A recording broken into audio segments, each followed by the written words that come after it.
The Ballad of Pious Pete by Robert W. Service. The North has got him, a Yukonism. I tried to refine that neighbor of mine. Honest to God, I did. I grieved for his fate, and early and late I watched him over like a kid. I gave him excuse. I bore his abuse in every way that I could. I swore to prevail. I camped on his trail. I plotted and planned for his good. By day and by night I strove in men's sight to gather him into the fold. With precept and prayer, with hope and despair, in hunger and hardship and cold. I followed him into Gehennas of sin. I sat where the sirens sit. In the shade of the pole, for the sake of his soul, I strove with the powers of the pit. I shadowed him down to the scrofulous town. I dragged him from dissolute brawls. But I killed the galoot when he started to shoot electricity into my walls. God knows what I did. He should seek to be rid of one who would save him from shame. God knows what I bore that night when he swore and bade me make tracks from his claim. I started to tell of the horrors of hell, when sudden his eyes lit like coals. And chuck it, says he, don't persecute me with your cant and your saving of souls. I'll swear I was mild, as I'd be with a child, but he called me the son of a slut, and grabbing his gun with a leap and a run, he threatened my face with the butt. So what could I do? I leave it to you. With curses he harried me forth. Then he was alone, and I was alone, and over us menaced the north. Our cabins were near. I could see, I could hear, but between us there rippled the creek.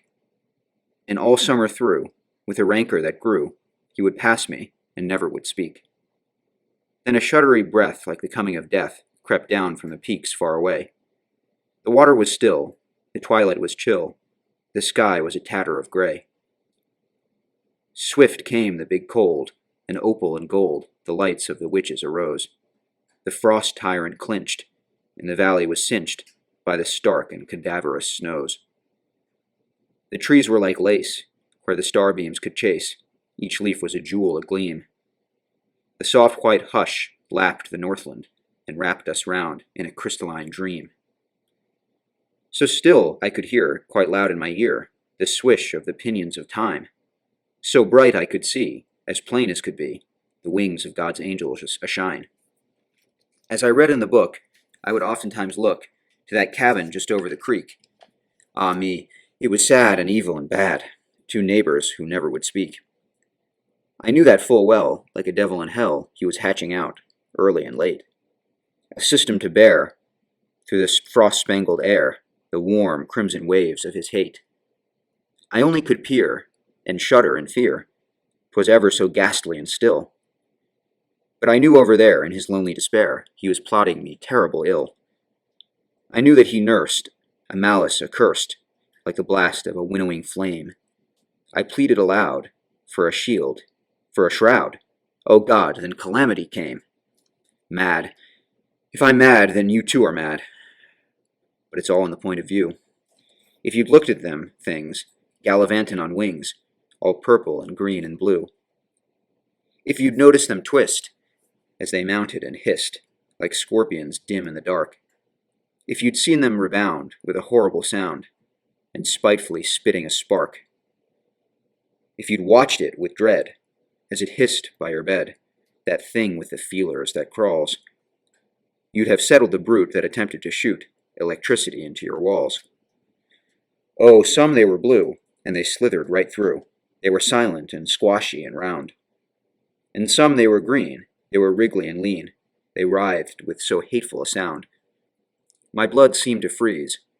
I fell on my knees. My face was a white splash of dread. Oh, the green and the blue, they were gruesome to view, but the worst of them all were the red. They came through the door. They came through the floor. They came through the moss-creviced logs. They were savage and dire. They were whiskered with fire.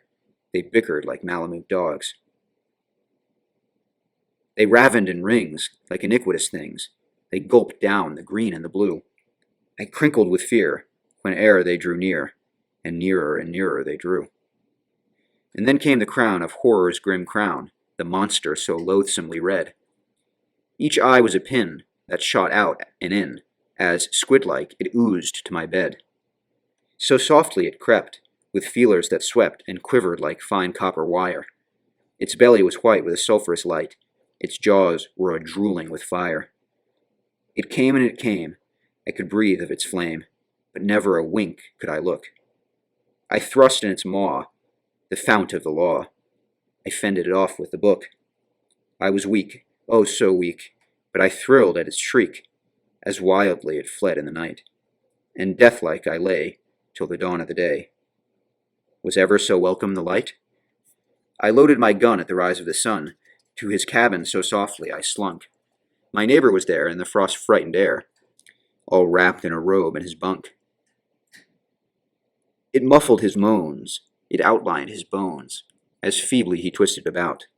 His gums were so black, and his lips seemed to crack, and his teeth were all loosening out. 'Twas a death's head that peered through the tangle of beard. 'Twas a face I will never forget. Sunk eyes full of woe, and they troubled me so with their pleadings and anguish. And yet, as I rested my gaze in a misty amaze on the scurvy degenerate wreck, I thought of the things with the dragonfly wings. Then laid I my gun on his neck. He gave out a cry that was faint as a sigh, like a perishing Malamute. And he says unto me, I'm converted, says he. For Christ's sake, Peter, don't shoot. They're taking me out with an escort about, and under a sergeant's care. I'm humbled indeed, for I'm cuffed to a Swede that thinks he's a millionaire. But it's all gospel true, what I'm telling you, up there where the shadow falls, that I settled Sam Newt when he started to shoot electricity into my walls.